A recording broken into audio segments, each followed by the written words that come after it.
gjetur gjatë kohës që pastronit? Shëndetje, jam punoj si bordit të pastrimit kanalit Vadic dhe po merrem me pastrimin e kanalit Vadic. Dhe i lutem shumë popullit, fshatarëve, mos të hedhin mbetje në për kanale. Çfarë nuk kemi gjetur? Shishe bire, pagure ujë, qeska me plera, thas të mbushur me rroba. I lutem shumë mos hidhni në për kanalet Vadic. Është e vështirë puna? Është shumë e vështirë. Sidomos në për sifone. Është e pamundur. Si pastroni, konkretisht si pastroni?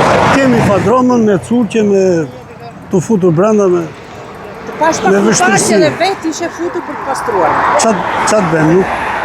Është e pamundur. Ka shumë mbeti.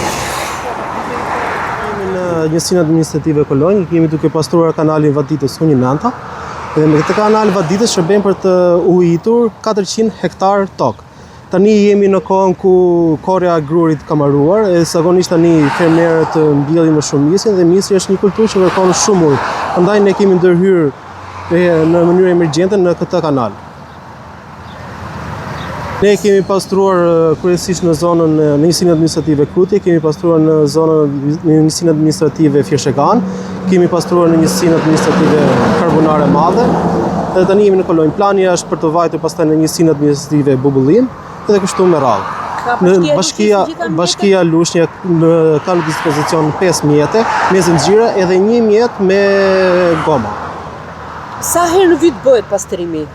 Pastrimi zakonisht të kanalit Vaditës janë me beton dhe pastrimi mund bëhet 1 herë në 3 vjet, 1 herë në 4 vjet. Por ne ndërhyjmë gjithmonë me një fuqi punëtore që i pastrojmë kanalit Vaditës.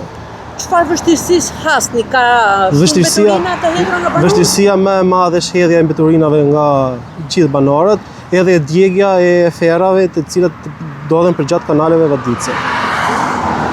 Ke një apel për këtë?